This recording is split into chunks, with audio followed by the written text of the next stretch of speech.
In this video, we will be making our own Huichol yarn painting.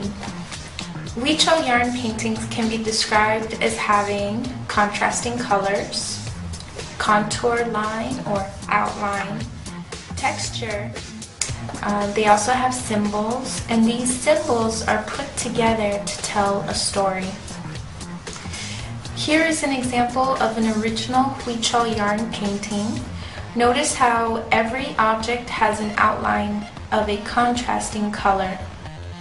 To get started, you will need the following materials: glue, drawing paper, cardstock or poster board or tag board, a pencil, yarn, scissors, a stick like a toothpick or shish kebab stick in this case.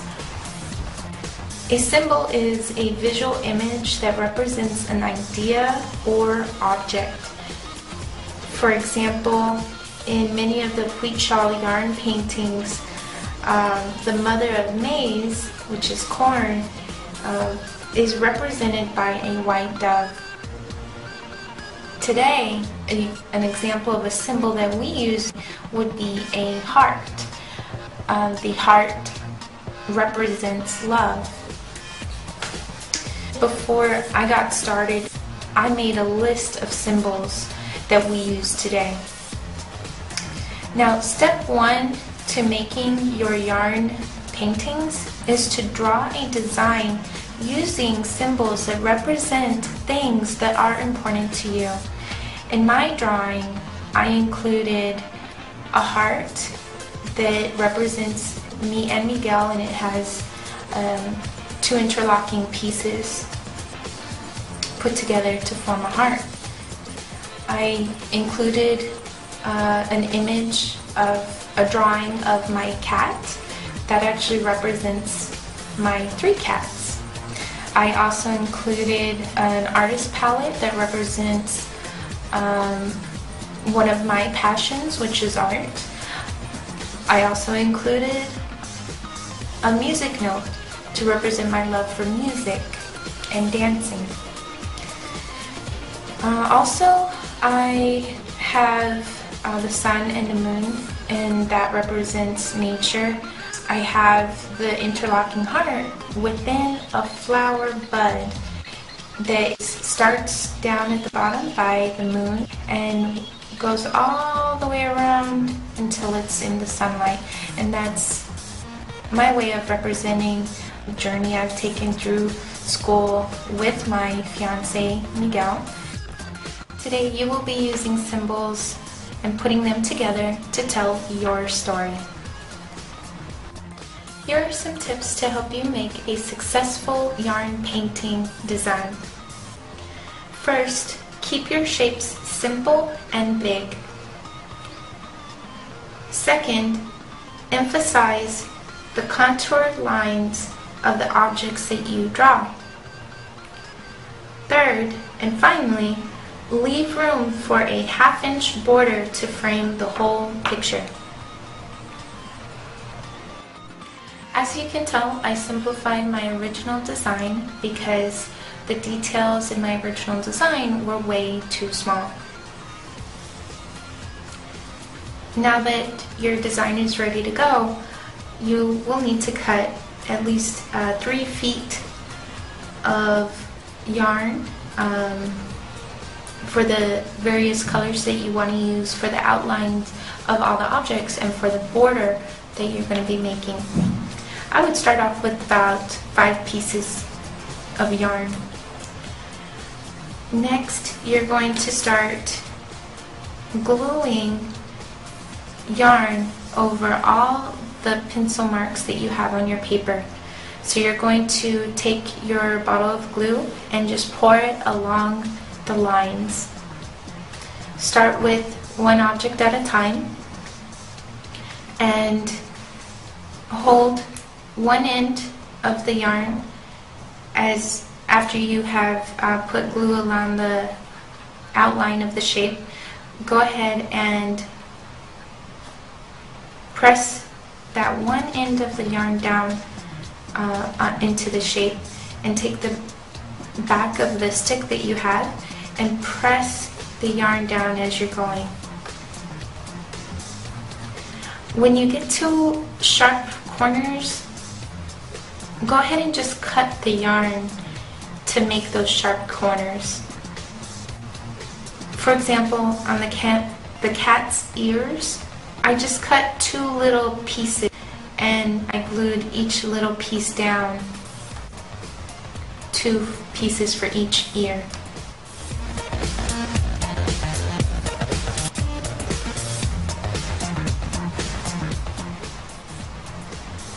Also, again, keep in mind that I'm using a different color outline than what I'm going to use for the inside of the object. So for the cat here, I'm using a black outline, but I plan on using a purple interior. Then I will use a different color in the background as well.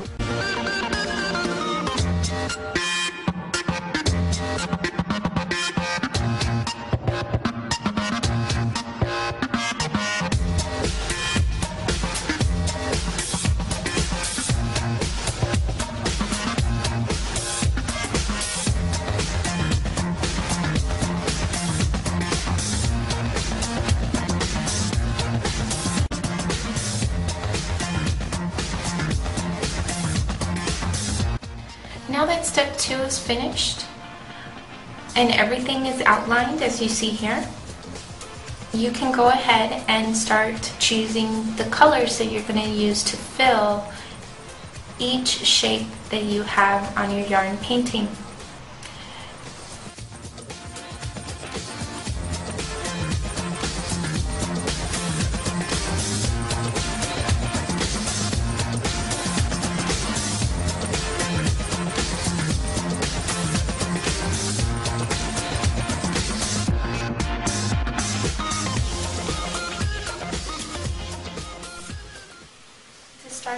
Step 3, you will be filling in the shapes with a different colored yarn, and you will start from the edges and work your way towards the center of each shape. When it is a small shape like this heart, you will go ahead and spread glue out through that entire shape. Once you get towards the center of the shape, you may need to put some more glue. And then again, another tip, once you get to the center, sometimes it will be difficult to actually make the yarn curl into that last little piece that's left right in the center of your shape.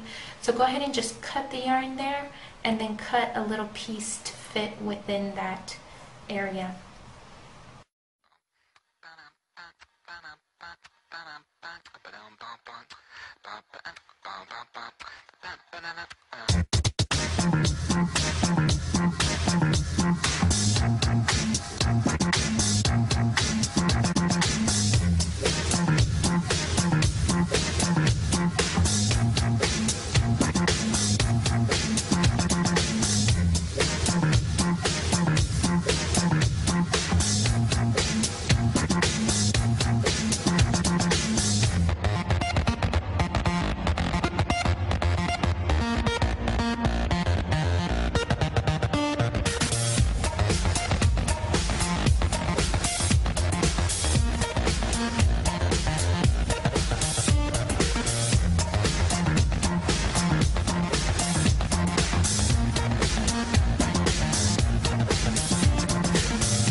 Here is my yarn painting after I finished step 3.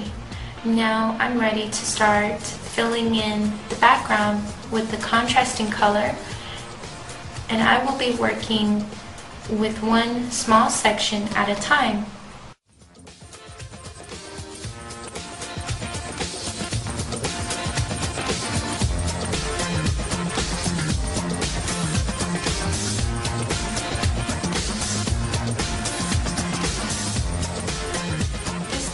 Tells my story.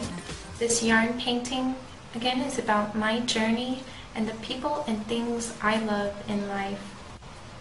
Now it's your turn to make a yarn painting to tell and share your story. I hope you found this video educational, and thank you for watching.